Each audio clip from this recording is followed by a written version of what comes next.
রান্না করব হচ্ছে বাঁধাকপির তেল পাতুরি। তো এখন কড়াইতে আমি একটু জল, লবণ আর হলুদ দিয়ে দিলাম।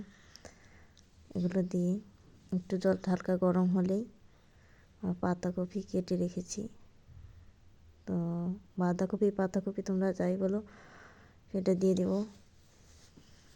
দিলাম। সুতাটা বেঁধে তারপরে দিলাম, নাহলে ছুটে যাবে। তোমরাও দিয়ে দিবে এভাবে। তো দেখছো তো কীভাবে রান্না করা হচ্ছে। এখন একটা ঢাকনা দিয়ে ঢেকে এটাকে সিদ্ধ করা হবে।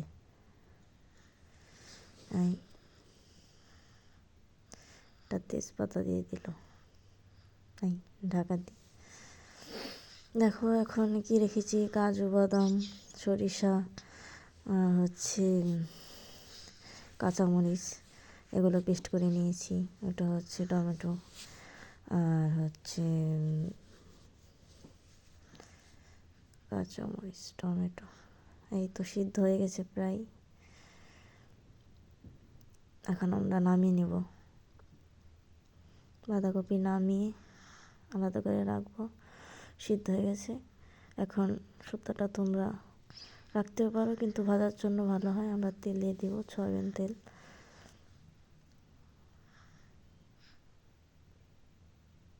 একটু নাড়াচাড়া করে বাঁধাকপিগুলো দিয়ে দেব। খুব সুস্বাদু খাবার, তোমরা খেয়ে দেখতে পারো। এক পদ হলেই তোমরা ভাত খেতে পারবে, আর কিছু না হলেও চলবে। তো এক একে দিয়ে নিচ্ছি।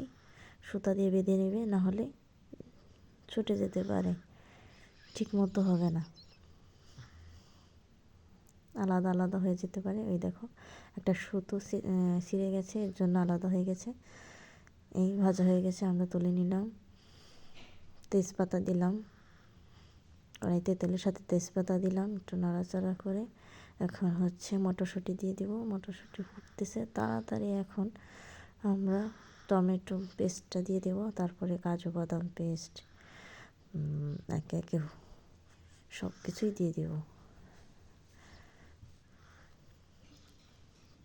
কাজু বাদাম, হচ্ছে সরিষা, কাঁচামরিচ, লঙ্কা বাটা, এগুলো। আর হলুদ দিয়ে দিলাম। একটু ধনে দিয়ে দিবে, ধনে গুঁড়া, জিরের গুঁড়া, সবগুলো একসাথে সবগুলো মিশ্রণ দিয়ে একটু ভালো মতো নাড়াচাড়া করতে হবে। নাড়াচাড়া করতে করতে যে সময় তেল উপরে উঠবে, ঠিক তখনই তোমরা জল দিয়ে দিবে।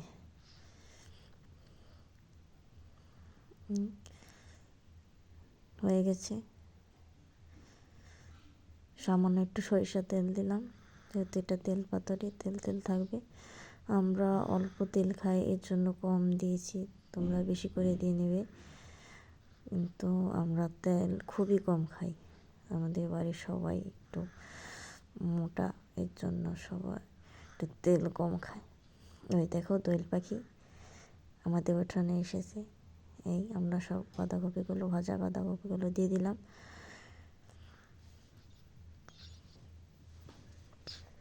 তো একটু নাড়াচাড়া করে রাখবো। একটু জাল দিয়ে নেব। জাল দিয়ে নেওয়ার পর একটু জলটা একটু শুকাবে।